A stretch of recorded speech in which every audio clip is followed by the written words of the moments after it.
हे काय मंत्री महोदय हे काय? मी तुमचा सन्मानाने उल्लेख केला। अध्यक्ष महोदय, माझा पॉइंट ऑफ प्रोसिजर हा आहे की संबंधित खात्याचे मंत्री सभागृहामध्ये उत्तर द्यायला नसतील तर त्यांनी तशा प्रकारची परवानगी अध्यक्षांच्याकडे घ्यावी लागते। त्याचबरोबर ज्या सन्माननीय मंत्री महोदयांना उत्तर द्यायला सांगितलं असेल त्यांना लेखी पत्र द्यावं लागतं। मी गेले कित्येक दिवस बघतोय की नगर विकास खात्याच्या उज्ज्वल साहेब, हे खरं आहे का खोटं आहे? त्याने तुमची परवानगी घेतलंय का? घेतलं असेल तर पत्र दाखवा, नसेल तर ह्या मंत्र्यांना आयतळा बोलायला कसं येतो आपण उठसूट प्रत्येक वेळी? हे कोण आहे? मुख्यमंत्री आहेत काय? फक्त मुख्यमंत्री बोलू शकतात कुठल्याही खात्यावर?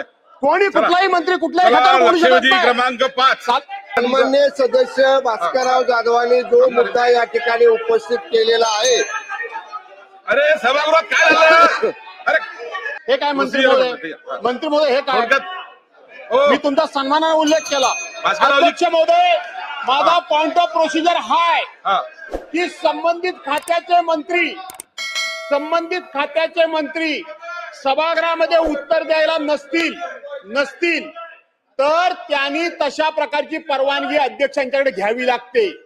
त्याचबरोबर ज्या सन्माननीय मंत्री महोदयांना उत्तर द्यायला सांगितलं असेल त्यांना लेखी पत्र द्यावं लागतं।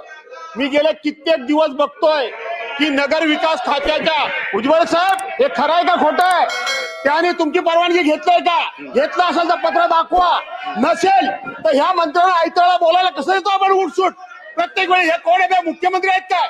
फक्त मुख्यमंत्री बोलू शकतात कुठल्याही खात्यावर? कोणी कुठलाही मंत्री कुठल्याही खात्यावर बोलू शकत नाही। क्रमांक 5 सन्माननीय सदस्य भास्करराव जाधवांनी जो मुद्दा या ठिकाणी उपस्थित केलेला आहे। अरे सभागृहात काय झालं?